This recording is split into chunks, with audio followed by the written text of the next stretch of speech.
Ummataan keenya kan yeroo jiruu fi kan yeroo jiru waan achi hafe fakkaatu dhugaa namni duramu ol seene yoo manguddootumaan teessu tanaaf elmantan ta'uu beeke malee waan takka yeroo dhaqe takka ho'isni takka fangaanii dhaqe fakkaata baga rabbi kanaan isin ga'e gammaddanii as dhufuudha qabbanuun komatiin hagaa qabbanuun harka isanis jirti hunda duratti wanni hedduu gammachiise hawaasni kun probably the fastest growing Oromo community in diaspora.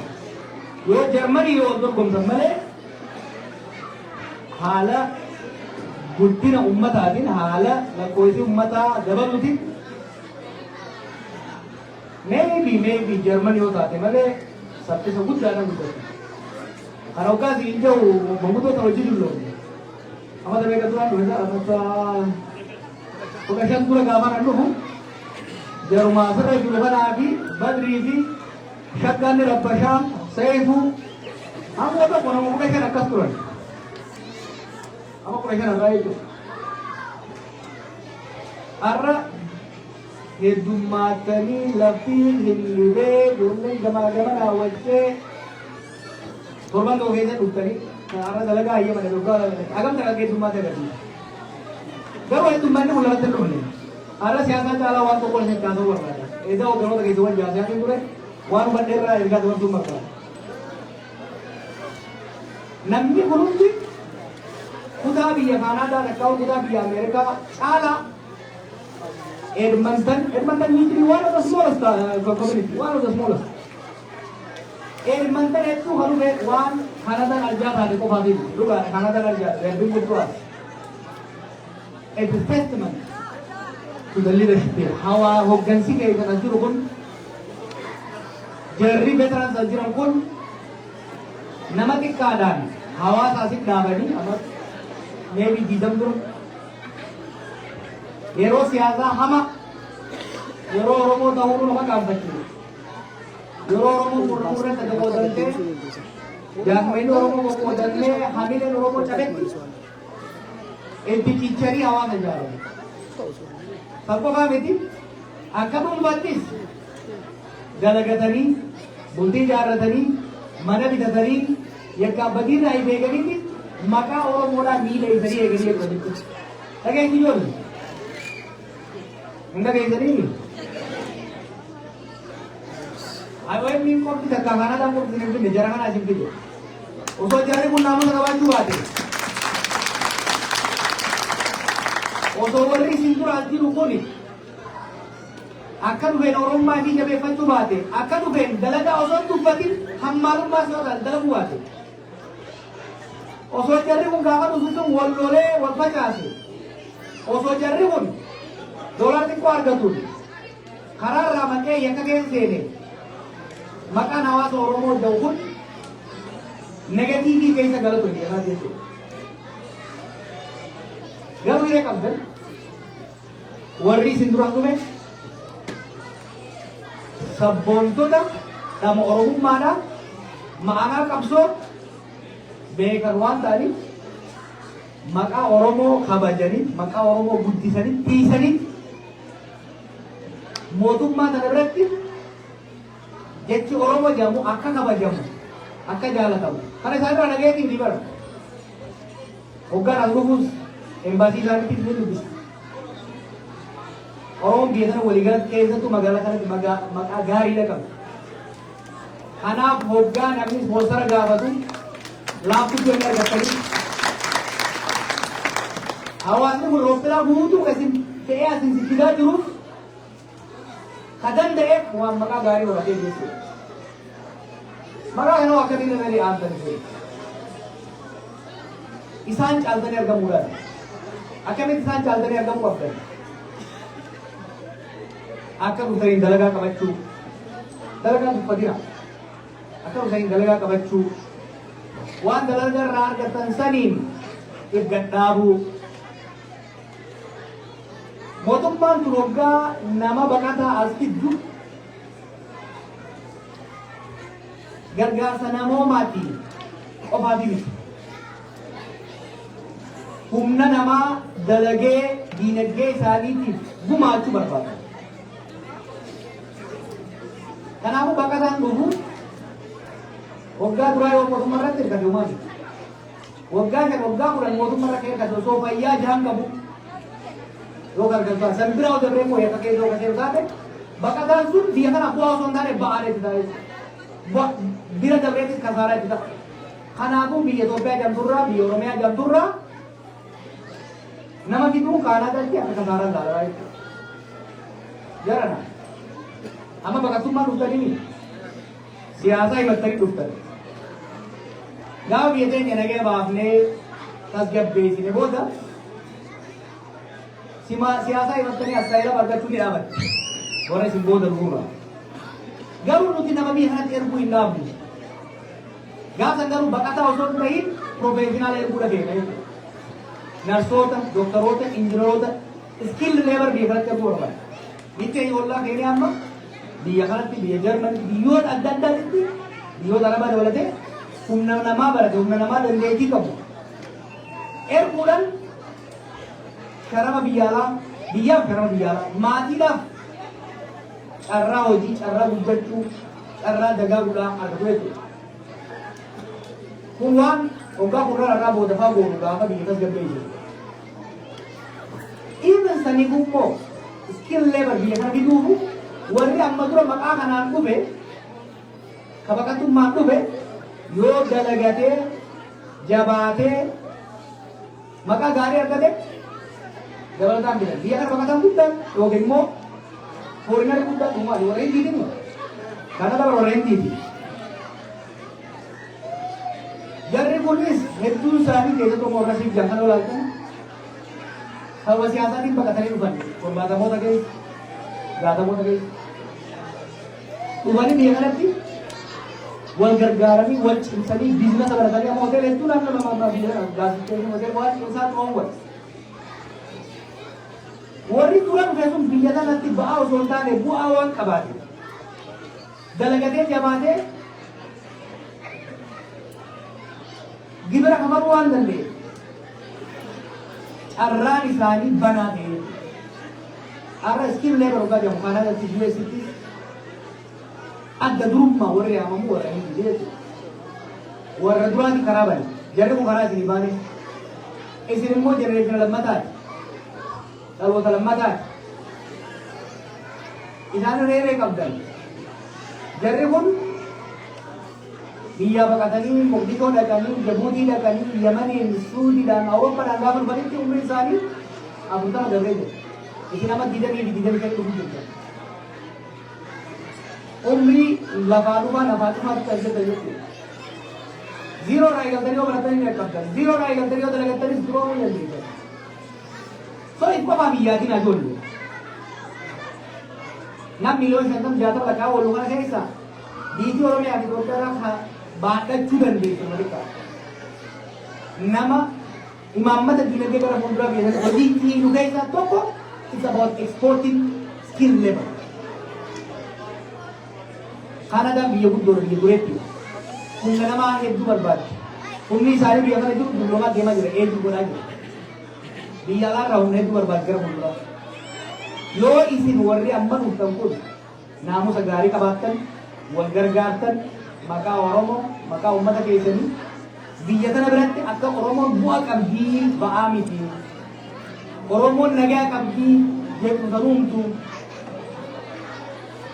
Oromoon gibira kafaluun malee yakkaan hin beekamtu gaafa jahu taate heeyyirtoomnaa ijoollee sirriitti qoodhaa gaafa asii barbaadnu barsiifnee qarree gaafa asii barbaadnu bulaan banaa ta'a qarraan banaa ta'a jechuudha. Waan tokko tokko inni dhaga'u naa hafuutu. Hawaasni kun isin taa'ee achi sirbitee akkaataan itti maqaa wal balleessuu xalayaa gamaa gamaa barreessitan kun qaaniidha. Keessa. Hireetanii meedoo waan goontuutii jira. Ilmi namaa karaa ifii irra deeme eega bira darbe booda qoree irra facaasu karaa ifii irra deemte maal jedhan biyya gaaraa keessatti guddate biyya oloo deemate.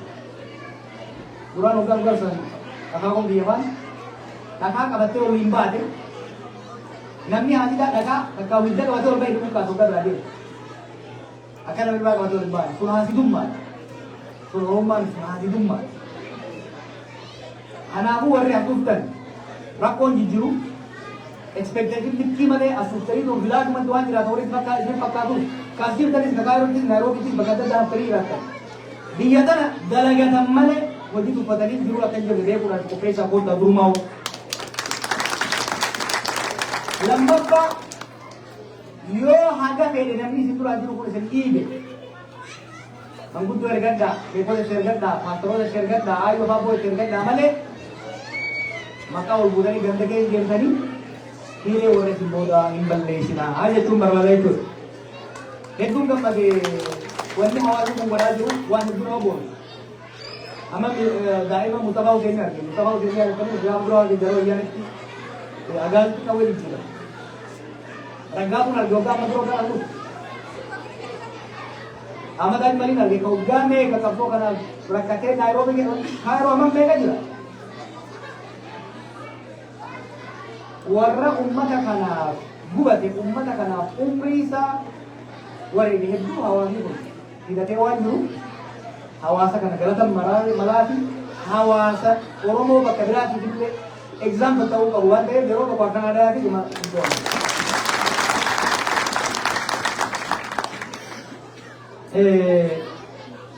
haala biyyaa hedduu haasaa jira.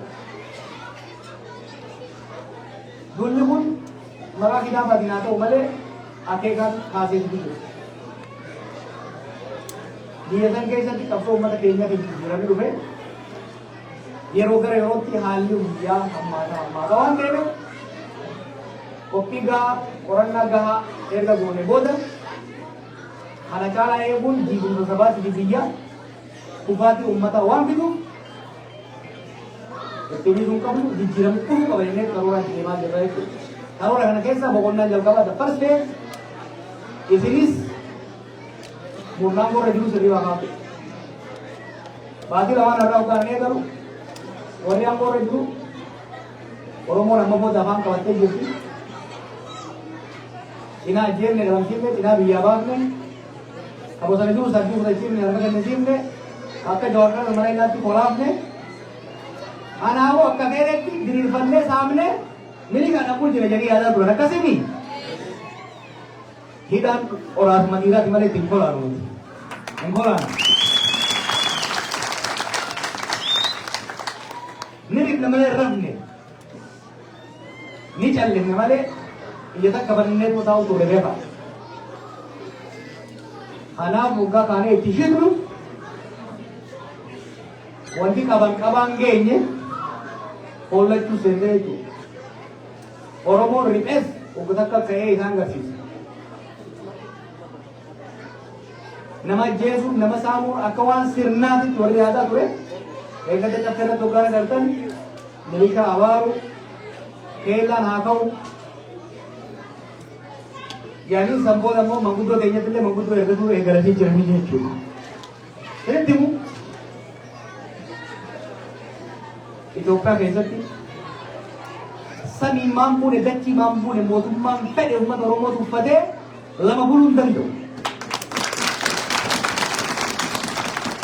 Kun saba qaroo gara abbaa gadaa jiru maal jedha uummanni kun tokko ta'ee qabsaa'uu dhiisi tokko ta'ee yoo buuse waggaa bineensi dhufe dura dhiboo hidhaatan muka kana damee kana fuudhee gaccabsaa siin ajjeese jira gamaa gamanaa ugaata waggaa xiqqoo itti ol baate waggaa xiqqoo itti ol baate ilmoo isaa si gaddarba waggaa ol siinte albaatii gadi naqa waggaa bira hidhatte idiin serba kufa jechuudha. Amma warra aanaadhaa gadaaf caasuu eegalan ittuma bufnaa jechuudha. Hanga harka kennatanii dhugaa Oromoo sabaasamoota biyya sanii amananii mootummaa uummataan dhaabatu. Nuti bara qabsooyne booyyee ormaa ofirraa baafne booyyee keenya bakka bu'uu miti. Ajjechaan alagaadhaatii fi ajjechaan jaalala keenya ajjechaan ajjechaan. Kanaaf hojii seentee jirra. Duula marsaa duraa kanarratti hamma eenyuun Yoo rabbi dhaqqabee sirraan yoo du'aayin warra isaan jaalatu ta'e. Ta'uu baannaan garuu nuufi maqaa keenyas qabatanii akka kumanina jedhu irraa buqqaafna. Hundee diasporaan mana Adaamaa ijaarrattee digachi waadaa galameef akkatti qomo mormitu hin beeku. Hanga beekanii dhiisadhu. Yoo jaalatte gorsi karatti deebisi. Yoo jaalatte gorsi karatti deebisi.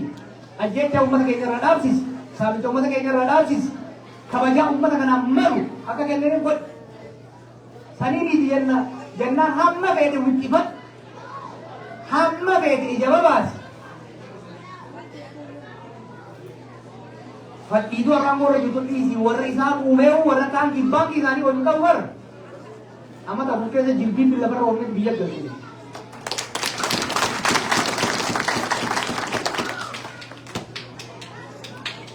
You want to bet? You want to bet? You want to fight? You will fight. Organ lolummoo lolo gowwaan lollo. Gaafa jarri kun beekaa biyya kana dhufnee sirna wayyaanee Afrikaa irratti cimina isaatiin dhaadatamu. Dhuguma bara jaarmayni sun jaarmaa laanayyoon turre. Firfirsuu ka dandeenye mataa nama keenya waliin onnee isaa wal taasifne miilli isaa wal faana bikirraa ka'e hin jiru. Keessattuu ijoollee mukaa yeroo irraa dhuftan. Hin beekaa hedduun keessatti Agodaay Shaashamanneetti Naqamteetti karaa warra cufaa ture. Qabsoon beekan. Qabsaatu as jira. Wanni adda godhu garee as jiru kana keessan dura jirus qabsaadha isinis qabsaadha. Mi'a qabsaadhaan beekan. Meeqaa isin bira hora eegalle. Wanni asin gaafadhu biyya kanatti dalagadhaa baradhaa nama ta'a jabaadhaa. Naa dabarte jettanii garuu fadhiidoo uummata keenya ajjeeftu akka irraa qabina. Never don't do that. Kanaaf hojii itti fufnaa wanni ammas gajjabeessee deemu. Siyaasa biyya amma hedduu diasporaan barbaachisu. Don't worry san jittee jiru waan dhufu. Hundee keeroo daawwatu. Wanni guddaan gara deemaa isin danda'an maaliin kadhachuu ta'e diaspora.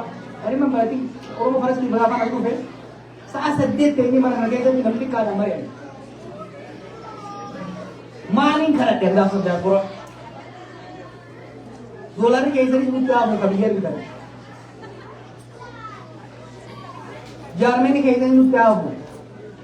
Oromoon hamilee qofa sirraa barbaadu. Warri elmanta tokkummaadha qaba.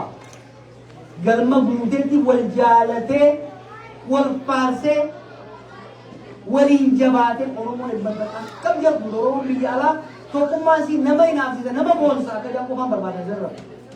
Sini galee wanni guddaan sirraa barbaadu. Laal abooshaa biyya yamaa mutureetu abooshaa turaa galaan abooshaa arsii abooshaa ramaayaa kadiree dawaa ganda qoree hedduun dhaga'u ture. It is beautiful. Abooshaa gara waggaa jaartan waliin jaaraa malee walirratti hin jaarina.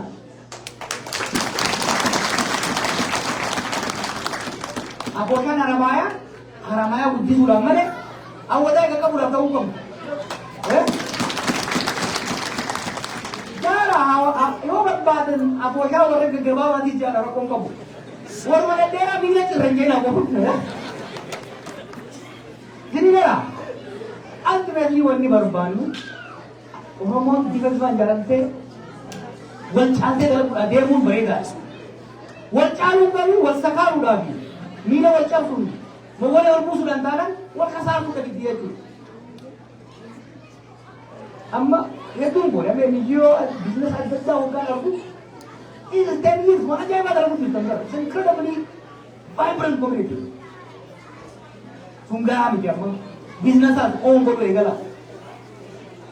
Lawyer mataa keessanii qabaachuu qabdan, doctor mataa keessanii qabaachuu qabdan, jaarmee mataa keessanii qabaachuu qabdan, uummata biyyaati wal qofa wajjin immoo gaa'ina. Barcuma biyyoonni qofa godhina. Faranjii sanaanis wal baradhaa, wal keessa galaa. Wal jaalatanii wal fuudhaa uummata wajjin ta'uu wajjin. But at the end of the day, you are Oromo Canadian. You are not Oromo Oromian after this.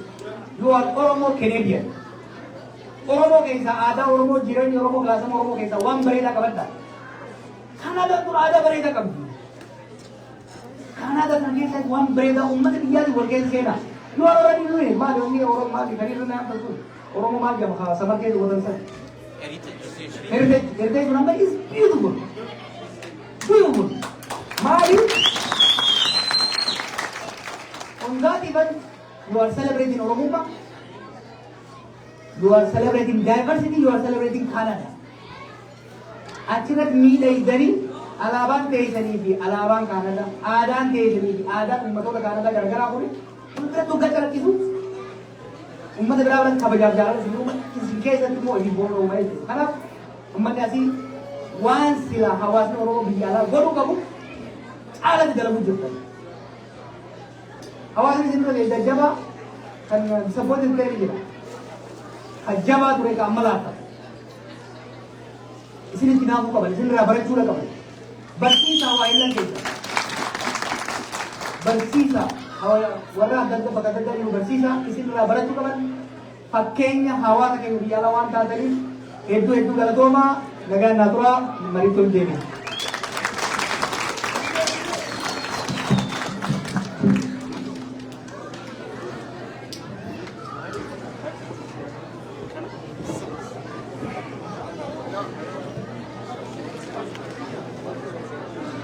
Aye, dhageessanii fi namoonni yaada obboleessi keenya Joohar amma dubbata irrattis tahee bifa waliigalaatiin gaafii gaggabaabaa qabdan maal seetan bakka tana sa'aatii 9 irratti cufnaa sa'aatii takka qofa qabna jechuudha. Dhageessanii?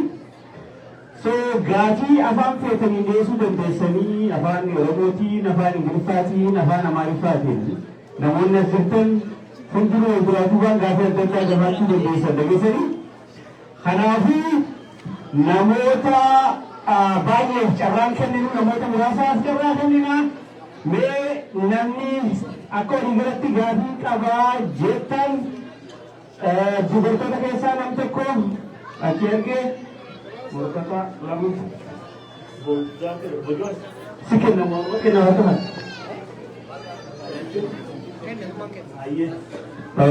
एक मकान के दूसरे कोसा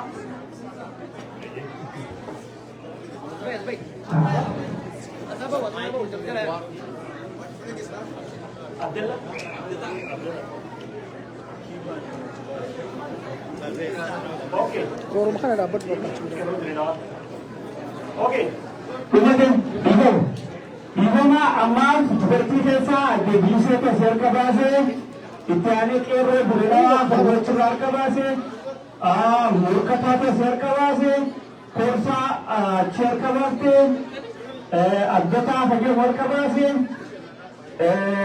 नफरतुल जिले हादा सुन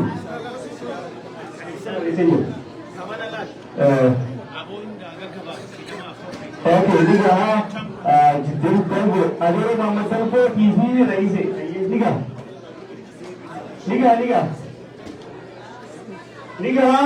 Rumah kita aja punya, karena harganya itu punya. Hari kala kamu tak pergi ke arah pun berbuat. Liga, sampai. Ayo. Harga apa saya kira? Oke, luar ke bahasa ini kita boleh aneh kerana ada beli saya ada figurnya tempat beli, ada beli saya. Ini mau figurnya dapat di mana ni kalau? Itu kan. Namun di kitab suci Al-Quran juga ada hadis bijak grafi biar dia kontribusi kita cuma kita ibadah kalau mic pada dah. Juga. Asal negara kali cuma. Pulang ke kami. Oh, alam. Dah pulang ke berhenti. Cuma berhenti apa tu sudah? Kira berita. Jadi kira berita waktu itu tidak ada है Aku mah tak apa tu. Cara kita gocak tu kena pura karan porto bujuk tu. Asyik erga hitam tiba dia agak This is a tremendous progress for all of us. Oromo, one top one in Rabaruka. We have to be honest with ourselves. Ufit amanuka. Jawar namtok. Gafi Jawar gafatame again to Khan Kabajama Umar Suleiman. Kalamapamo Kabuktar Kadir Gavati. Gafi Jawari mit Gafi Umata Oromo Hunda. Erga kitab nikuni. Ebbisame boda Jawar garamitti deema kan jedhu kan gaafatu hara. Uummanni Oromoo akkaataa kamiin Jawaarin hordofa kan jedhu hara. Tokko kan. Lammaffaa I don't believe in rumors. Rumerii tokko jira. Jawar party regional amalgamation yookaan immoo paartiilee warra adda addaa walitti dhufee tokkummaa Itoophiyaa ijaaruuf deemaa jiraadha. We support that. Garuu akka qumaara marroo sadaffaa hin nyaatamne yaaddoon qaba.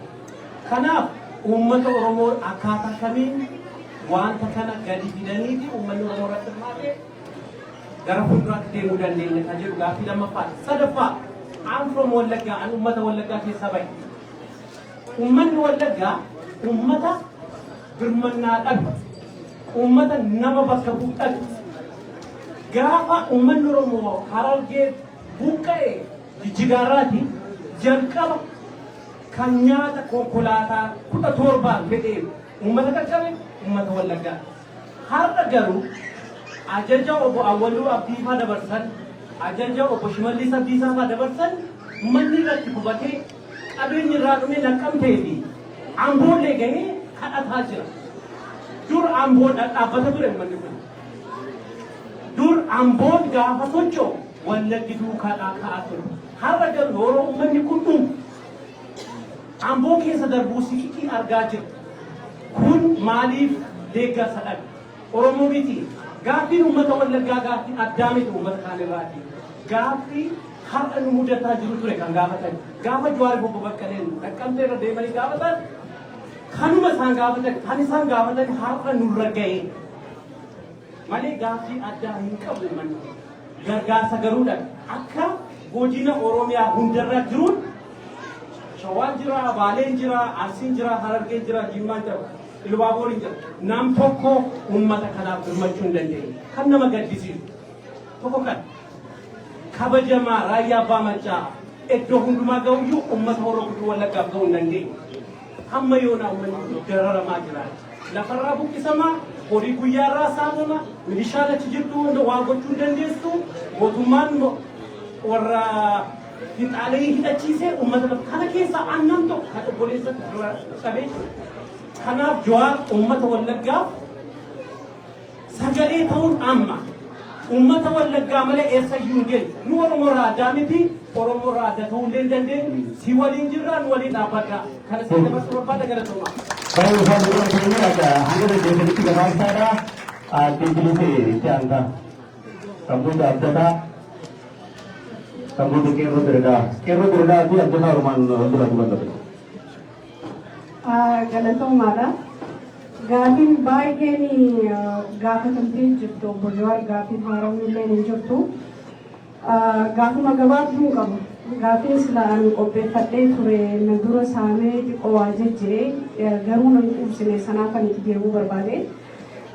Tokko gaaffiin tokko waa'ee biyyaa keessaa waa'ee fannoo obbo Jawaar yeroo hedduu haasawa isaa keessatti hin dhageenye dhumaatii warra ijoollee keenya walloo warra dhihaa kanneen odolaalee agarruu ijoollee uummata salaalee kan isaan guyyaa qalaa turan. Warreen kun dhuguma faalloo miti moo waa'ee kanarratti sii dubbatuu dhageenye akka nama dhuunfaa tokkotti maal sitti fakkaata waan joon barbaada. Kan biraa uummanni Oromoo kun amma meeshaa harkaa qabus Oromoodhuma. Haa ta'u immoo adeemsi amma uummanni keenya haalli amma uummanni keenya irra jiru ati haga dandeessetti sirna dimokiraatawaatiin akka uummanni kun bakka gahuudha hamileen teetii fi haayan tanteetii. Garuu akkaataan amma uummanni keenya itti dhumaa jiru kun tokko hanqinuma ablee dhabuu fa'aa nutti fakkaata yeroo teenyee ilaallu.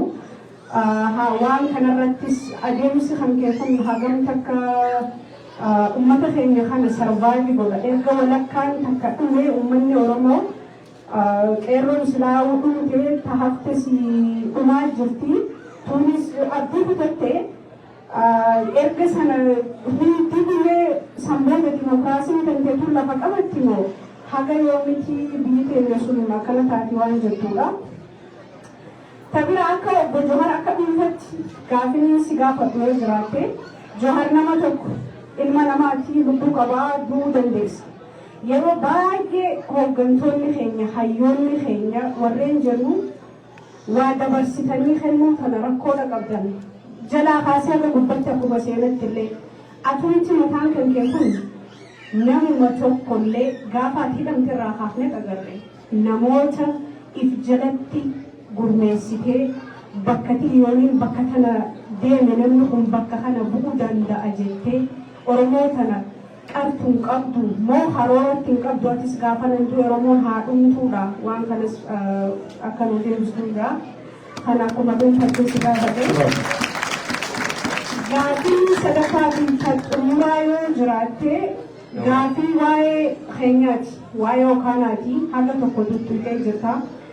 Okaanaan atillee nu himne namni tokkollee nu himne Okaanaan akka malee ummata dhugaan ummata Oromootiif hedduu hojjete anas keessatti guddadhe obbo Darajjee obbo Zaakirfaa obbo Badii isaan biratti guddadhe umrii 15tti dhagaa haree biyyaa bahee seenaa ofiillee osoo hin ta'in warra gaafa Aashaa Kormee faana ajjeefamte maqaa isaanii keessaa rabbiin lubbuu kiyya na hambiseedha soo gaara suufiti warreen san keessaa inni tokko ture waan ta'eef quuqama gaafan dhufee isaanitti makamu umrii dargaggummaati waan umachi sanaaf jeetan isaanitti makamee isaan akkatti guddadhe hagarraa asuma jirra ergan gaafa sana dabalamee asitti dabalameerra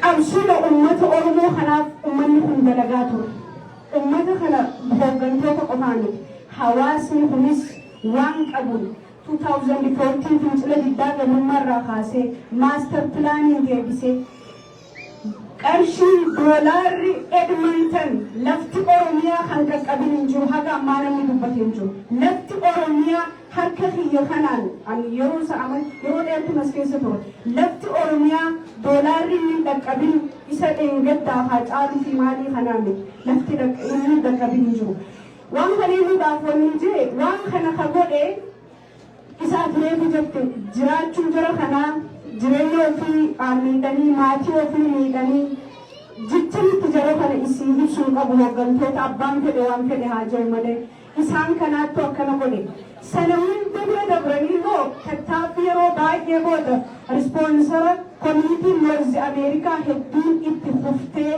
dhattee yeroo ammaa itti diigamte argatanii waggaa 10 uummata kana tajaajilaa jira. Waggaa 10 kana keessatti rispoonsara kana keessatti persentii 30 rakkataa Oromoo miidhamaa Oromoo qabsaa'aa Oromoo ka gatame ka dagatame ka harka dhabe ka itti miidhame jaaniitti persentii fuudhanii miseensarraa muranii gaafa sana osoo persentii sana gurguraaf lafa kaa'anii arra hoola 3 4 akka hindii kanatti bitamee jira. Garuu Canada sponsor is not for sale. Ummata mootummaanis jee jira Okaanaanis takkaa hin jennee gurguratee sin jira.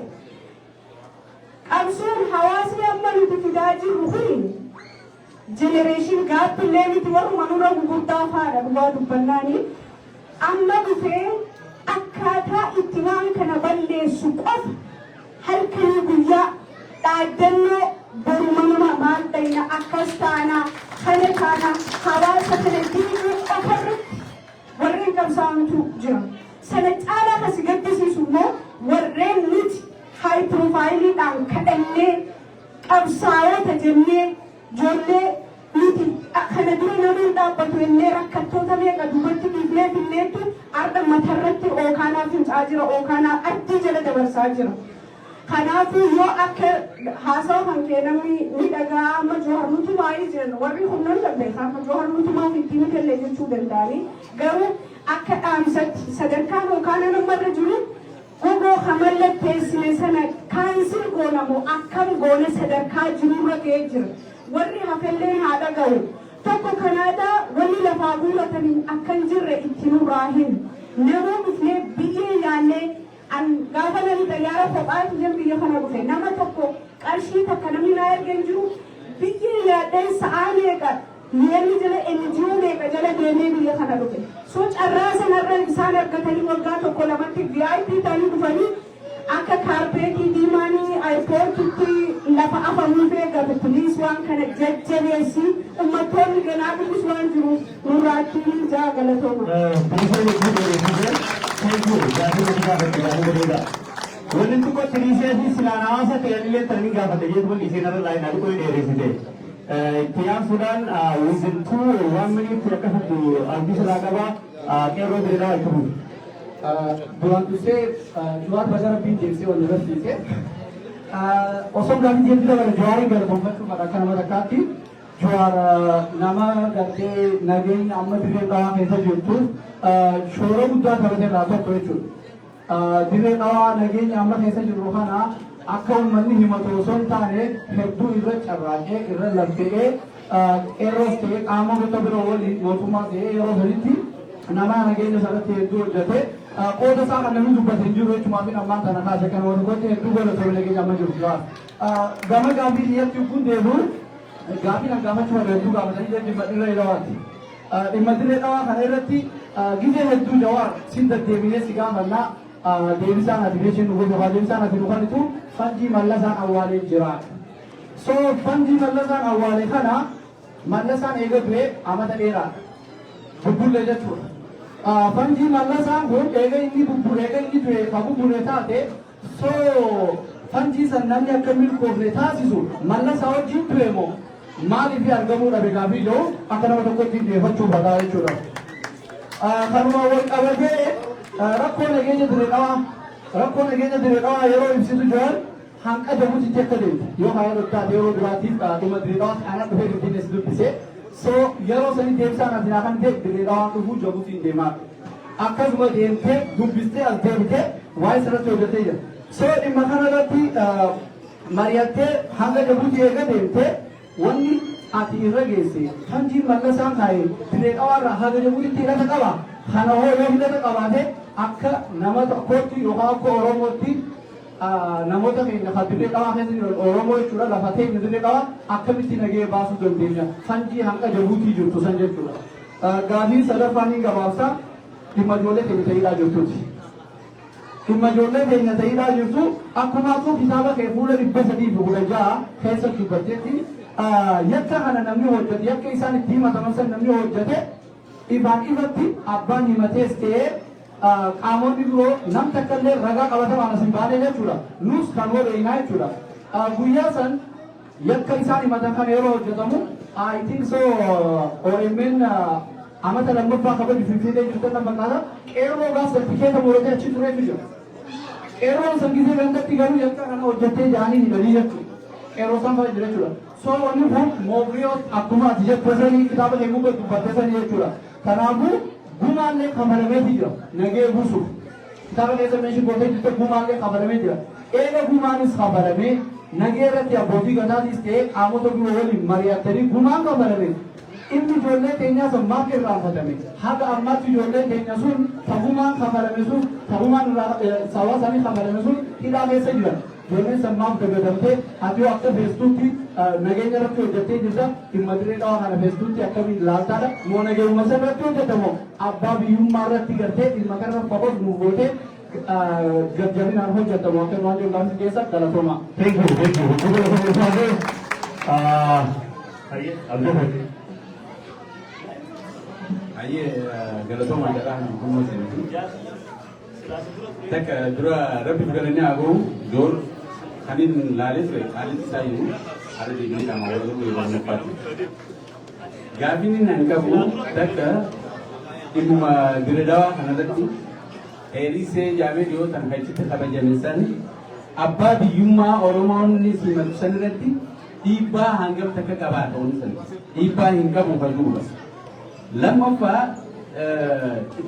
dirraa hojii ol qabatee baale sammaa jira waa'ee daangaa dirmazummaa Oromiyaatti falli maalii jetteetti qabdaadha. Kan itti aanu ammoo amma biyya san Itoophiyaa hajaamu Oromummaa akka qabu jaalanus dibbiinus. Oromoon ammoo tokko biyya san ni diinaa jechaa jiru. Tokko ammoo biyya san biyya namaa hin turru biyya teenya jaalannaa jira. Ati ammoo ni dimokiraatisnaa jira. Yaada sadeen kan akkamiin wal taasifnee waliin oofuu dandeenya. Kan sadaffaan sarbaminsa mirga namaa kan mootummaa sana namarraan geessuu jiru viidiyoo waraabanii namarraan geessan kana gama qaamota alaatiif gama keessatti hirkisuu fadhan kaabinoonni tokko tokko jalaa ba'uu qabu. Kana akkamitti akka gama keessanirraa hin ta'in uummanni beekuu danda'a hubachuu danda'a. Gaaffii biyya kanumaa. Hedduu galateeffatoota Piriis Gaggabaasaa Adeeroo Mahammad Galboo itti fufuu Nasruddin Zubiroo Sanboota Obbo Morkataatti aanee immoo Ra'iiseedhaa Sanboota Xumurree jechuudha. Akkam jettan nagaa hunda keessan isinii ijaa waa takka kana gammachiisu 2013 walgahii gooneeti waa takka jibbaanne nama 21 qofa argamne paarlamaan addaan yaame kun warri gaafatan jiru ni jiran. Booda rogaa akkamne dubbuu jalqabe oduu as jiranu cinaan hoggaa ispoonsarshippi jalqaban. Beektanii kana hunda amma warri amma kun hundi faayidaa Oromummaa dhayootaaf malee ispoonsar